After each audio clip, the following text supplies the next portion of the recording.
Police make guns and ammunition bust at a fete. That's our top story in our Barbados Today morning news update for Monday, February the 19th. I'm Emmanuel Joseph. Thanks for joining us. Police have made a firearms and ammunition bust at a party in the St. Michael district, and a 46-year-old woman is assisting them in their probe into that seizure. The operation, which was carried out by the police anti-gun unit and other members of the force, was conducted in the wee hours of yesterday, where a promotional birthday fete was taking place. The OAS representative here, Francis McBarnett, has come out against what he calls a persistent gap between women's rights on paper and their rights in practice. Speaking at the 3Ws Oval at the University of the West Indies Cayfield campus during an advocacy seminar to celebrate the Day of Women in the Americas yesterday, McBarnett charged that the inability to close this gap is one of the biggest obstacles that democratic governments faced.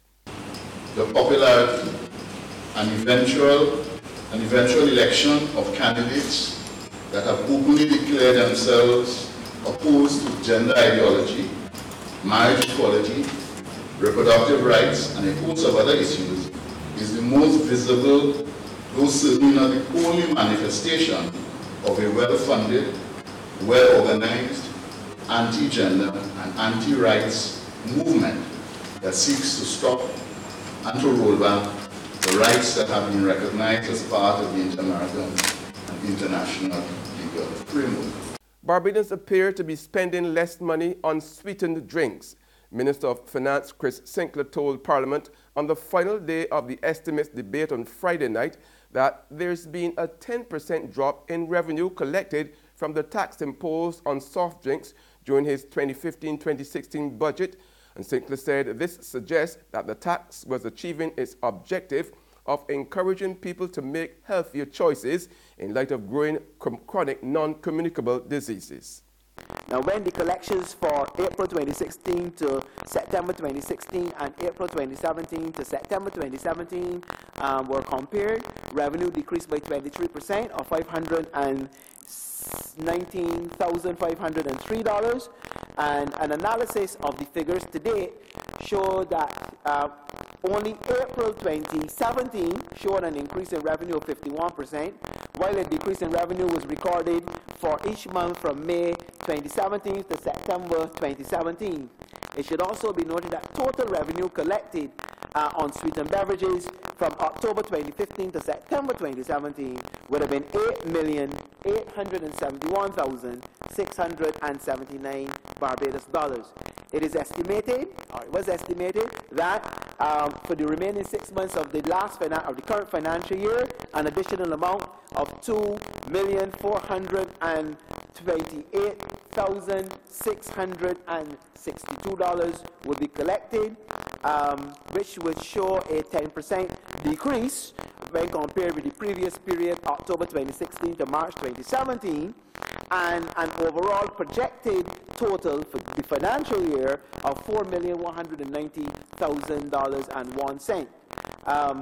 Now, this downward trend, we are being advised by the Barbados Revenue Authority and the others, is possibly an indication that the tax is having the effect of reducing the amount of money spent on the consumption of sweetened beverages. The finance minister also disclosed that because tax seemed to be working, it would remain in place for another 2 years before it's reviewed. We would want that it could continue for an additional period of 2 years to see how that turns out.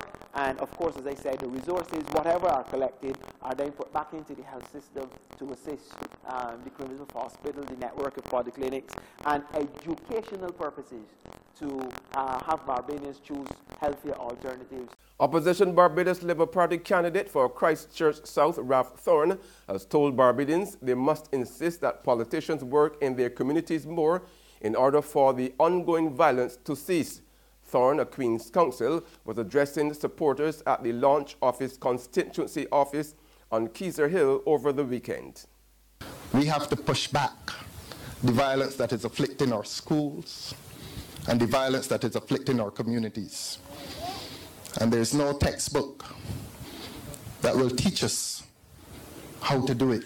If there was a textbook that taught us how to do it, we'd all be reading it, and we would all inculcate the ideas, and we would all solve the problem next week.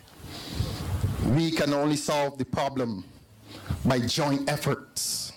We can only solve the problem if we insist that our politicians immerse themselves deeply within the community and do community work and not see politics as an ego trip.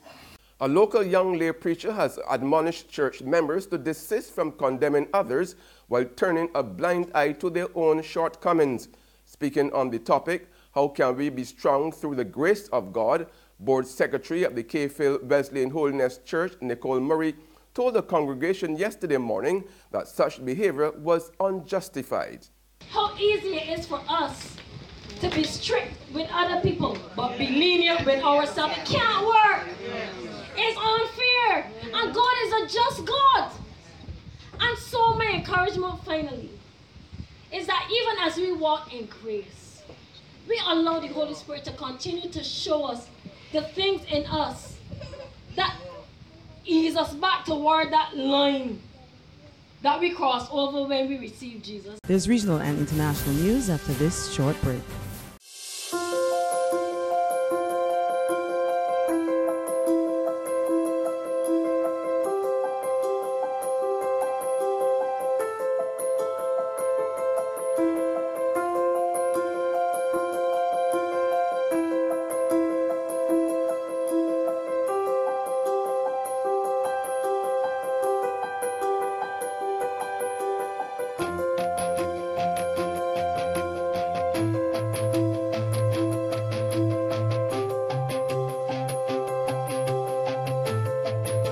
Barbados Today, news you can trust. Welcome back with news from the region now. Prime Minister Dr. Ralph Gonsalves of St. Vincent and the Grenadines has resigned from the Monetary Council of the Eastern Caribbean Central Bank. Gonsalves, one of the longest-serving members of the Monetary Council, has therefore paved the way for his son, the new Vincentian Minister of Finance, Camilo Gonsalves, to take over. The Prime Minister's departure was announced at the just concluded 90th meeting of the Monetary Council in St. Kitts and Nevis. And on the international scene, Israel is warning that it could act against Iran's empire. The Israeli Prime Minister Benjamin Netanyahu says his country will not allow the Iranian regime to put a noose of terror around its neck. The rhetoric went up a notch on the last day of the Munich Security Conference, as Israel warned it could take action against Iran, calling it the world's greatest threat. The warning comes as border incidents in Syria have brought the regional foes closer to direct confrontation. Prime Minister Benjamin Netanyahu accused Iran of trying to build an empire across the Middle East. Israel will not allow Iran's regime to put a noose of terror around our neck. We will act without hesitation to defend ourselves.